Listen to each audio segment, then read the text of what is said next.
Hello friends, welcome back to the my new video guys and my YouTube channel guys. Today fan we are going to talk about how can we fix keyboard problem in our Infinix phone device.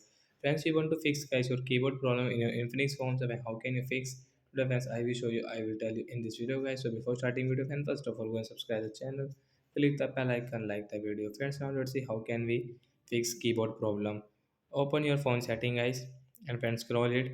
Friends, click on guys your phone app management, and friends click on guys your app setting. So friends, you will have to on guys your phone all app setting. Friends, you can see guys your all app setting, and friends you can see guys your gboard guys. Scroll it, and friends you will have to find guys your gboard guys. Tap here, and friends you can see guys your gboard guys. Click on storage and caches, and friends click on this clear storage, and friends come back. So friends, your keyboard will fix guys. Now you can use guys your Infinix phone keyboard guys without any problem guys. So like that guys, you can fix guys your keyboard problem. So bye bye friends, we'll meet on next video guys with new topic. Bye guys.